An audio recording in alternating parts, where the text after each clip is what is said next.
My name is Katie Paxton Fair. On Twitter, I'm InsiderPhD.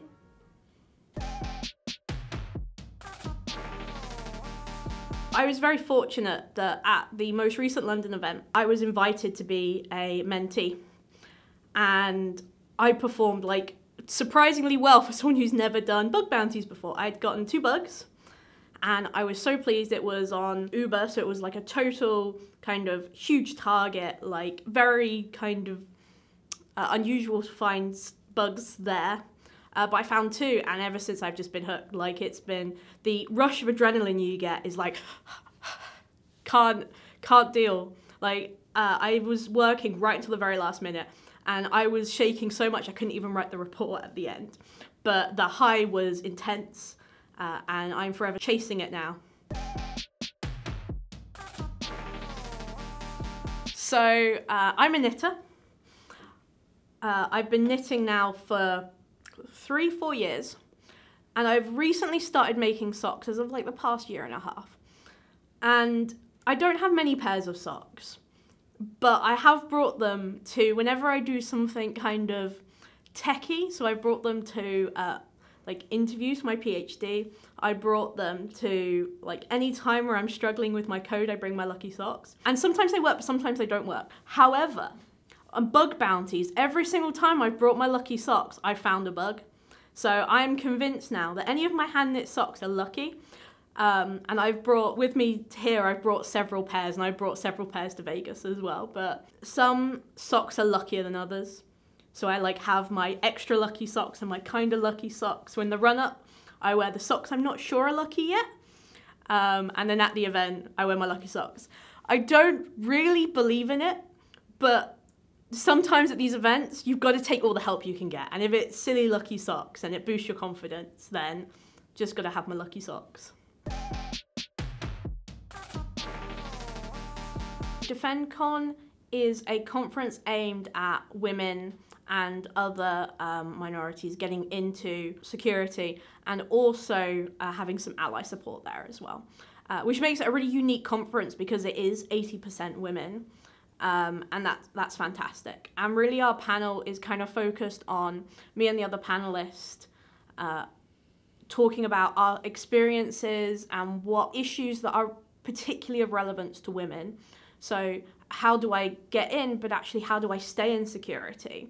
So not a fully kind of get women in security is good, but really having a discussion about us and what it's like to be women in security. I think it's going to be an amazing panel, and I honestly can't wait for the discussions we're going to have, because it's going to be incredible. There are such good questions, and it's going to be a great discussion. Bug bounties are definitely such an amazing hobby, and it's so different from what it's like to be an academic. And I definitely see myself staying in academia, but I think bug bounties are of particular relevance to students. And I'm already going to speak at another university about my experience doing bug bounties and how to get students into bug bounties. So I see it being a huge part of my career, but in a very strange way. I have the academic focus from my work, but then I also have the industry focus via the bug bounties of what cybersecurity is actually like in industry and how people use it. And I think that kind of experience gives me a really unique way to see into both sides. And really when I start teaching and having students being able to say, hey, bug bounties are a really cool thing. You don't need to be experts. You can do it right now. There's nothing stopping you. Just get in, do it. Here's introductory material. Security is one of those industries which is changing so quickly.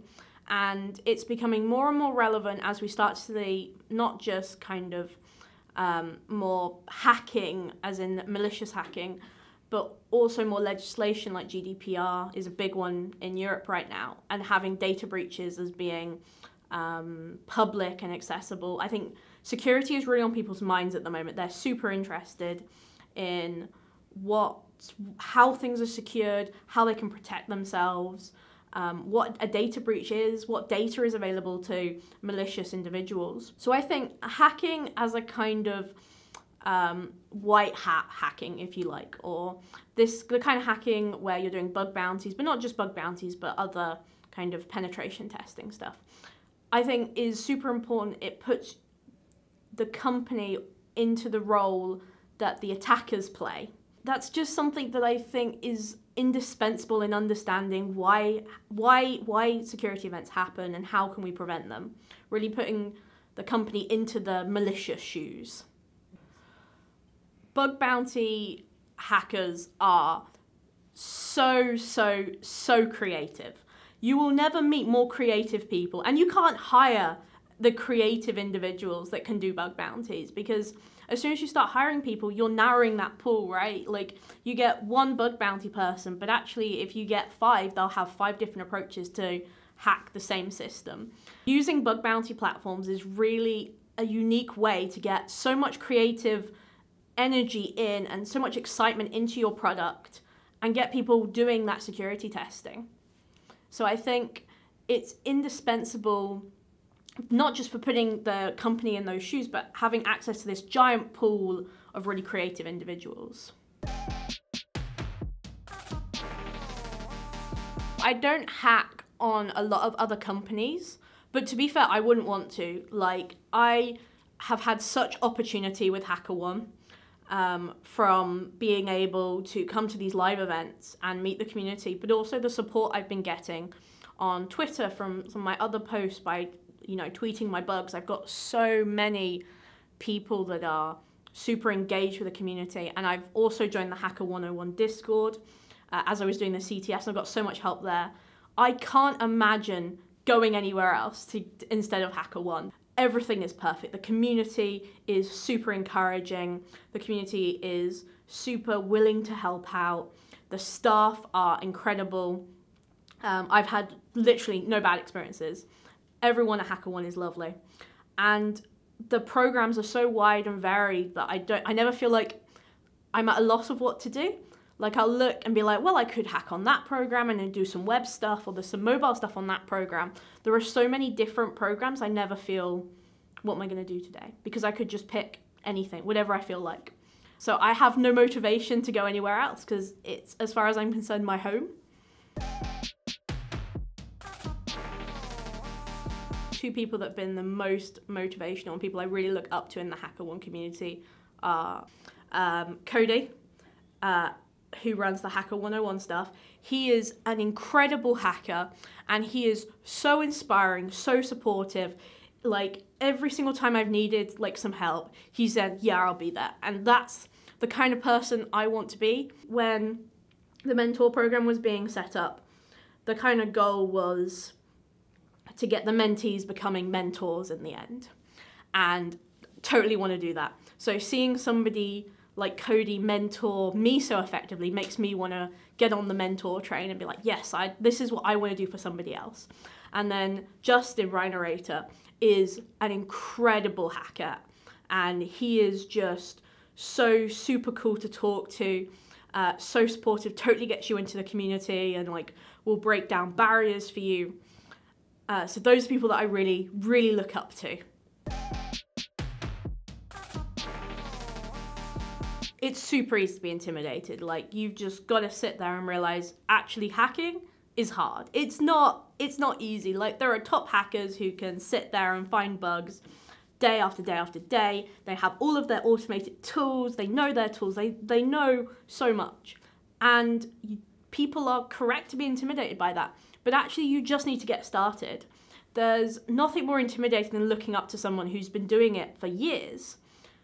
But everyone starts somewhere, and you've just got to start by learning burp, or start by, just doing CTFs, understanding kind of the tools and some of the more common bugs, and then really going on and being like, okay, I'm just going to try it on my first program. Like, you've just got to try. It's hard, it takes a long time to learn, but you've got to try. And once you try and once you learn more, you just explode. You start off by being quite, just poking around, and you find something a bit weird, and then you start poking around more, and you learn more about how the web app works, but actually you're also learning more about how to approach hacking. So you get this kind of snowball effect as you learn more and more and more.